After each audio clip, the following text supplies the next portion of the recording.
I moved to Myers Lake probably 6 or 7 years ago, and right after I moved in, I noticed that during a thunderstorm, there was a huge amount of cloudy water come pouring in this ditch into the lake. And I looked at it, I go, boy, that's really something. That's actually, it's ugly, and I think it's polluting the lake.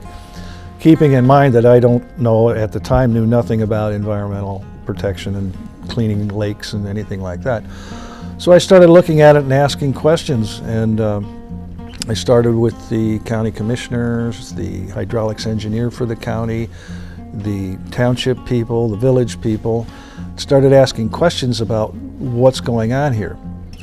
And I found out that this ditch that I was looking at, which I'll hopefully show you later, was gathering runoff water from approximately 160 acres, which is basically shaped like a teardrop that runs off to the basically to the northeast direction, and it's depositing any debris that gets into the sewer system, the storm sewer system, any chemicals, the salts that come off the roads, the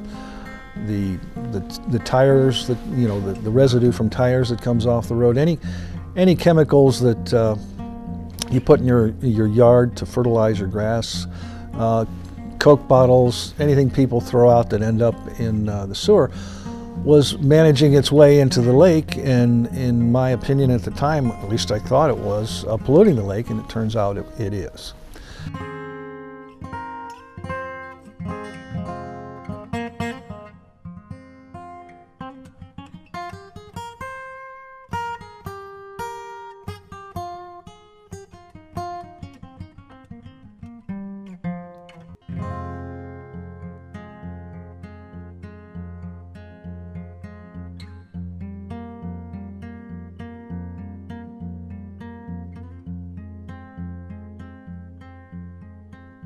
A little bit about Myers Lake itself. Myers Lake is one of the few spring-fed lakes in the state of Ohio.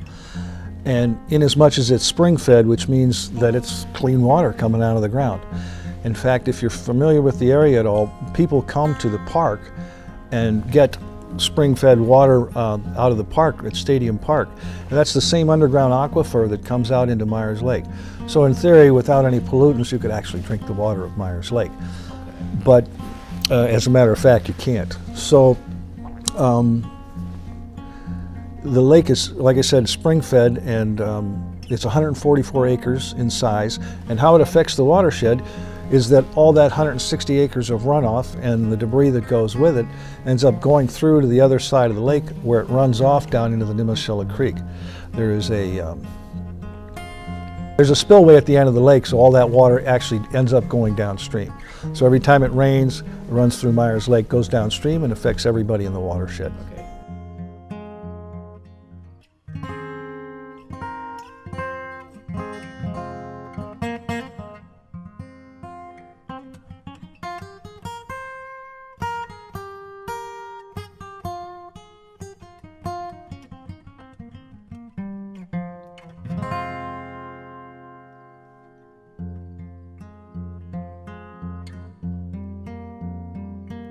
Historically, that ditch was designed to prevent the corner of 20th and Lakeside from flooding.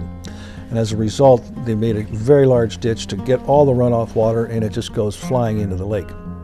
So at that point, we started looking around for a resolution of the problem, and this engineer came up with one was taking the water down 20th Street, and the other was stopping it at its source and what they call lighting the ditch, which would be basically taking the ditch out and replacing the ditch with large boulders, trees, natural grasses, flowers, have the ditch meander down this area where the ditch is coming through and basically clean itself before it goes into the lake. And that's what we're working on now, and that's what I've been working on for the past 5 years.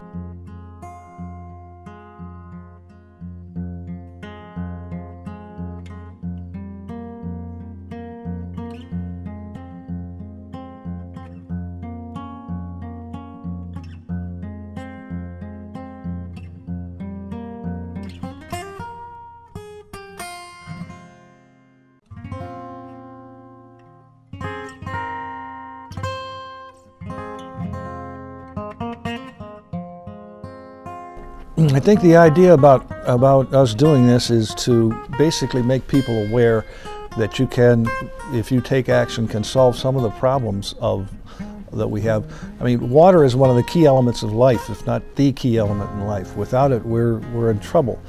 And if we don't take care and protect that water for future generations, well, shame on us. That's all I can really say, because it's so important. It's so extremely important and such a valuable asset.